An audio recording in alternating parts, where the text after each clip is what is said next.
Hikmah yang kedua, kata Imam Ibnu Athaillah Sekandari, iradatuka tajrida ma'a iqamatillahi 'alaika fil asbabi min asy-syahwatil khafiyyah. Wa iradatukal asbab wa iradatukal asbaba ma'a iqamatillahi iyyaka fit tajridi inhitatun 'anil himmatil 'aliyyah. Keinginanmu untuk mencapai makom tajrid. Tajrid itu dari kata-kata jaroda yajrudu. Kalau dalam bentuk mudha'afnya jarroda yujarridu artinya melepaskan. At-tajrid artinya dilepaskan oleh Allah Subhanahu wa taala dari fasilitas dunia. Ilmu dia nggak punya, harta nggak punya bisa jadi, atau salah satunya saja. Ada yang punya ilmu, yang satu bodoh. Yang punya ilmu berarti makomnya bukan tajrid. Yang tidak punya ilmu berarti makomnya tajrid. Ada yang punya harta, beramal dengan harta, sedekah banyak, zakatnya cukup gitu. Itu bukan tajrid, namanya makom di bawah, nanti namanya makom asbab. Dia nggak punya harta, nggak bisa bersedekah, tidak bisa beramal, tidak bisa bayar zakat. Maka berarti yang di bawah makomnya tajrid. Yang di atas makomnya asbab. Maka Imam Ibnu Athaillah Sekandari mengatakan, keinginanmu untuk diberikan makomnya itu adalah makom tajrid. Artinya dilepaskan daripada segala asbab bersedekah apa? Harta kan? Asbab untuk mendapatkan sedekah asbab untuk mendapatkan doa anak yang soleh apa? Punya anak kan? Punya istri gitu. Itu berarti yang di atas itu makomnya asbab. Engkau menginginkan tajrid, sedangkan ma'a iqamatillahi 'alaika fil asbab, sedangkan Allah menempatkan engkau di dalam makom asbab.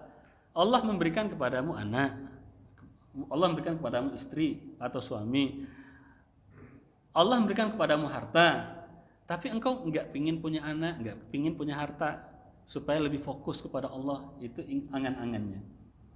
Maka kata Imam Ibnu Athaillah Sekandari, itu termasuk diantara syahwatul khafiyah. Itu termasuk diantara syahwat yang tersembunyi.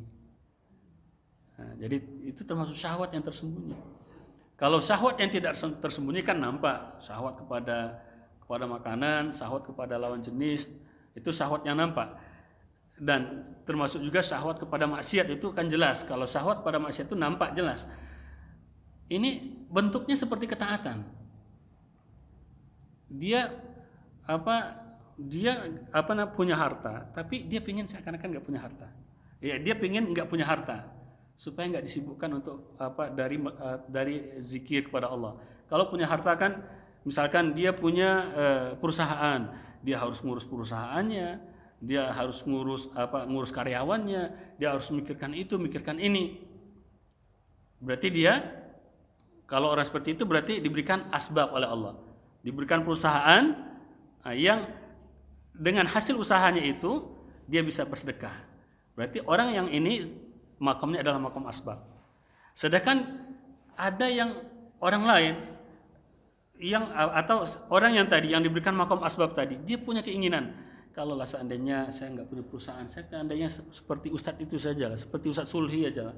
Setiap pagi saya bisa bangun, sholat subuh, sholat tahajud, kemudian sholat subuh, ngurusin musola. Nggak punya perusahaan seperti ini, mungkin akan lebih enak hidup saya, bisa zikir aja tiap hari. Nah, dia punya keinginan seperti itu, sedangkan Allah memberikan kepada dia makom asbab. Imam Ibnu Athaillah Sekandari mengatakan, ini orang punya syahwat tersembunyi. Dia menginginkan ketaatan itu secara zahir, akan tetapi secara batin ada syahwat di dalamnya. Kenapa ada syahwat? Karena dia menginginkan sesuatu yang tidak Allah tetapkan untuk dia. Allah tetapkan untuk dia, dia harus ngurus perusahaannya, dia harus ngurus usahanya, dia harus mengurus karyawannya, dan dengan begitu pun dia sebenarnya bisa beribadah kepada Allah SWT. Maka orang yang paham, apapun yang Allah tempatkan bagi dia nggak masalah. Kayakah dia, miskinkah dia, punya asbabkah dia atau tidak punya asbab sama sekali, bagi dia nggak masalah. Kalau orang yang paham. Nah, maka kalau orang yang tidak paham, dia punya syahwat tersembunyi begini. Aduh, kalau seandainya saya keluarlah dari sini, saya bisa seperti Sulhi aja gitu. Maka itu ada syahwat yang tersembunyi karena dia punya syahwat terhadap sesuatu yang tidak Allah tetapkan untuk dia. Sedangkan sebaliknya, wa iradatukal asbaba, sedangkan keinginanmu untuk mendapatkan asbab. Sekarang engkau diberikan atau ditempatkan oleh Allah SWT dalam maqam tajrid. Mau ngurus perusahaan siapa? Nggak punya.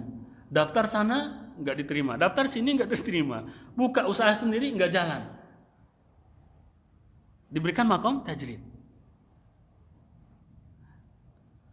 Kemudian ma'a iqamatillah iyyaka ma'a iqamat, Allah berikan kepada dia maqam tajrid wa iradatukal asbab, sedangkan dia menginginkan asbab. Dia ingin kalaulah seandainya saya seperti Pak Yusron aja, nanti saya bisa bersedekah, saya bisa ini, saya bisa itu, saya bisa sholatnya tepat waktu, kalau kayaknya lebih bersyukur lah saya. Itu kan dalam pikiran dia. Dia menginginkan adanya asbab, sedangkan Allah menempatkan dia di dalam maqam tajrid. Maka kata Imam Ibnu Athaillah Sekandari, itu adalah inhitatun anil himmatil aliyah.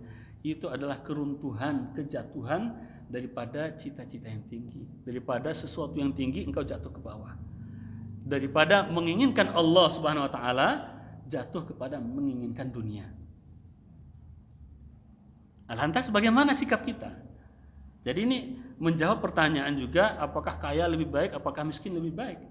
Yang pernah kita juga sampaikan, yang terbaik itu adalah ridho dengan apa Allah berikan kepada kita, sambil kita tetap bersungguh-sungguh menjalankan syariat Allah SWT. Syariat mencari nafkah kita jalankan, syariat bekerja kita laksanakan. Tapi apapun Allah tetapkan untuk kita, apakah kondisinya tajrid, apakah kondisinya asbab, maka kita serahkan semuanya kepada Allah. Kita ridho dengan apa yang Allah tetapkan untuk kita. Nah, itu adalah sikap kita.